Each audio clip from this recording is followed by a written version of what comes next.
Hey, it's Soul, and welcome back to another episode of Warcraft Weekly, the show that this game deserves. You can help support the channel simply by pressing the like button down there somewhere, subscribing to the channel, and boom, your work is done. Pat yourself on the back and relax, and let's get to the news. The 9.2 rollout continues, with the Sepulchre of the First One's raid fully opening up on every difficulty except for the one that will be the most widely used, but hey, better than nothing. Notably, the Race to World First started this week with top guild slamming normal and heroic splits for nearly a day? What? For those who are not already aware, the Race to World First is also a gauntlet of some of gaming's most degenerate behavior. With the season comes the return of tier set bonuses, very powerful bumps in player power that normally players would start working towards as they defeated bosses or looted stuff from the Great Vault, and later, if our luck is just really that awful, transform some of our unlucky drops into tier pieces. But in the Race to World First, top teams basically took out hundreds of millions in gold loans and have been loot funneling their team, which includes bringing multiple characters,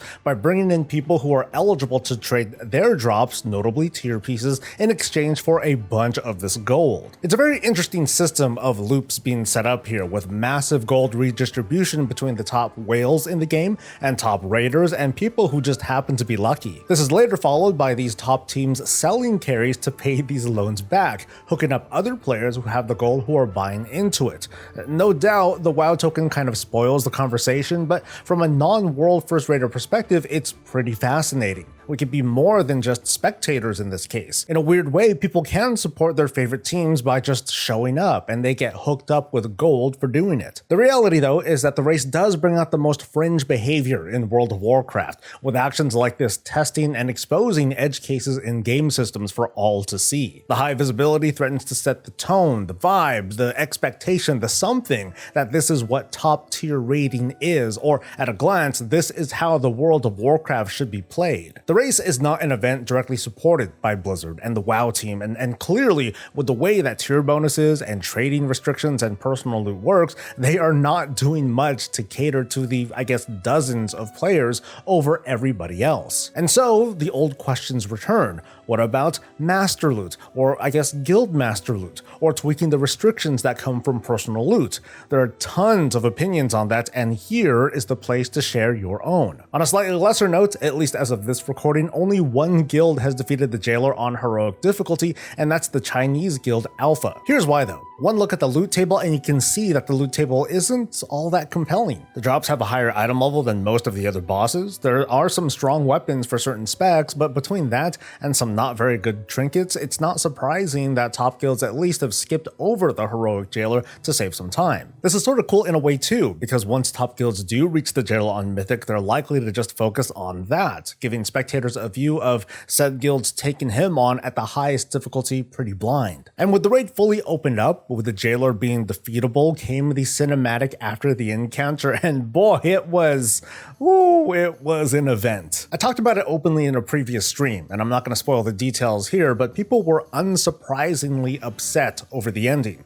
Now, some have adopted this narrative, you can call it copium or whatever, that the WoW team is just trying to hastily wrap this story up and move on. That this was a chain of events started by Alex Afrasiabi, like, oh, it was him, he did it, him all along, and it's up to poor Steve Denuser to kind of pick up the pieces. Of course, some have adopted a much bleaker narrative that Denuser is the mastermind behind the downfall of the Warcraft franchise. And some were like, so who's winning the race to world first, huh? Since pretty much all the time, I've been pretty indifferent to WoW's bigger storylines because I think they tend to take themselves way too seriously there. To me, and just me, the charm of Warcraft comes from its smaller and usually more whimsical stories, from a bunch of old guy stories about punching Deathwing in the face, to a panda showing up in the middle of Outland, to picking up poop, to Theatar telling me some ridiculous story, to turtles making it to the water. There have been some great serious moments in World of Warcraft, but its greater strength, the way I see it, it comes when it's less serious and more tongue-in-cheek. Those sorts of quests and stories do a lot more for me to add color and texture to the world that I'm trying to live in. What I found unfortunate about Shadowlands was that there isn't enough of that color and texture. There's too few of those small stories, which meant the main stories are all that we remember. The reasons or excuses for having too few side quests or other character development, they don't matter because, well, it's too late for that. We got what we got. Now, the story isn't done either though. Even though the Jailer cinematic is out there, the 9.2 campaign still has at least 2 more chapters, meaning 2 more weeks of story until it catches up to the completion of the raid. And then the final hidden chapter will be revealed, which could be the same week the Sylvanas book is released.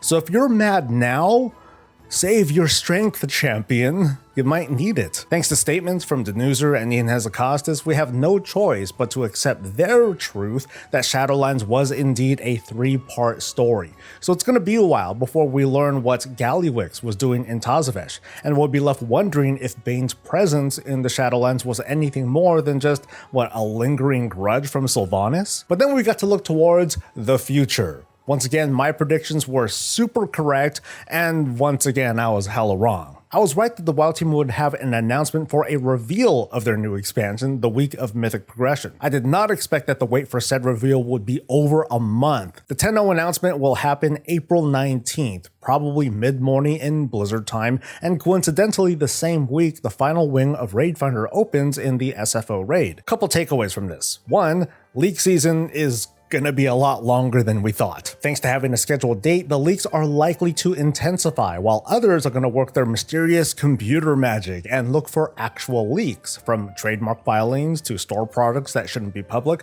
to media and promotional images that are legitimately leaked.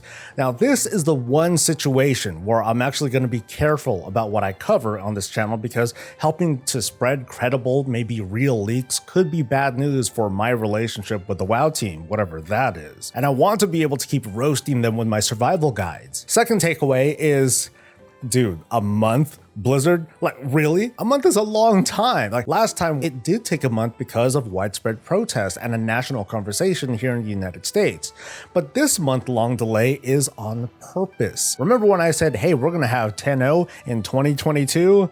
Yeah, we're really pushing it now. I already said an expansion launch, or at the very least a pre-patch release in 2022 would be almost a miracle to pull off. If Blizzard does announce the new expansion, followed by the closed alpha like the week after, okay, cool. Shadowlands Alpha began mid-April as well, so we might expect a similar schedule. But when I lay it all out and consider the Shadowlands delay and the patch cadence and having one less season, I ask myself, what would I, like just me, what would I as a fan prefer to see? I say to heck with a 2022 release and go for early 2023. I've been saying over and over again that Shadowlands' biggest mistakes was forcing itself to launch with what it had, leading to a wasted few months with a 9.0.5 patch, which set the tone for the remainder of the expansion. I think the team needs to commit to not have a 0.5 patch like that again. Now that we have a clear example of what impatience rewards, 10.0 should be worth waiting for, and in conversations, I think they would be easy to win. And as a player, come on, the last I checked, taking a break for a little while doesn't mean I'm breaking some religious doctrine. But for those who want to stick around, here's what I propose for the upcoming 9.2.5 patch on top of cross-faction goodness.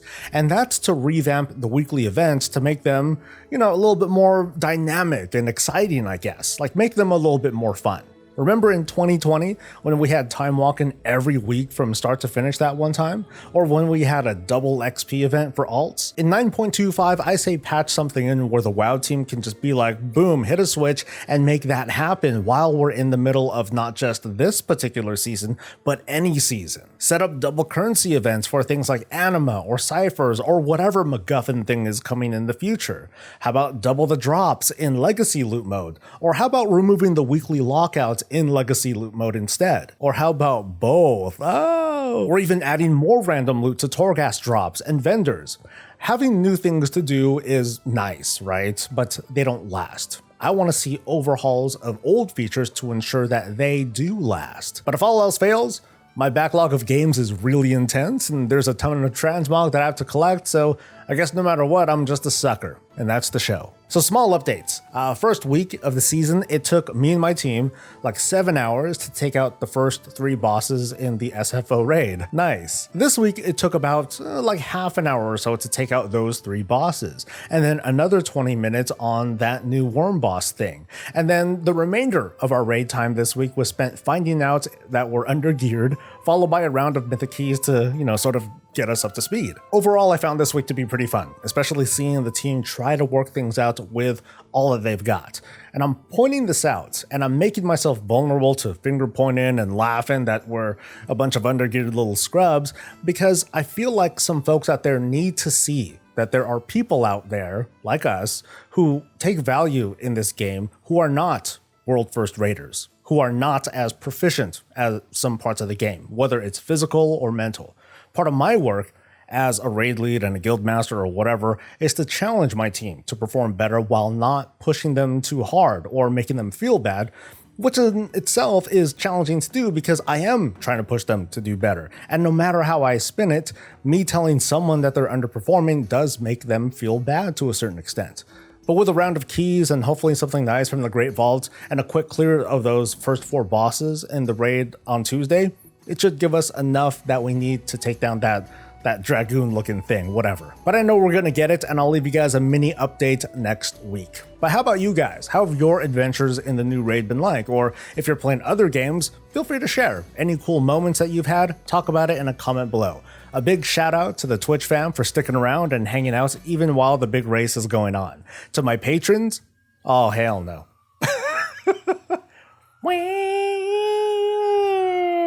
To my patrons, I am always grateful for your continued support, and I can't forget you, person watching the screen, for making it to the end. Next week is going to be big because, well, I'm going to remind you how to get off the ground in the reminder video. But seriously, it won't take long. It's super chill. But for now, let's get out of here. Thanks one more time for coming. Don't forget to like the video, subscribe for more content, and until next time, stay safe, stay healthy, and stay breezy.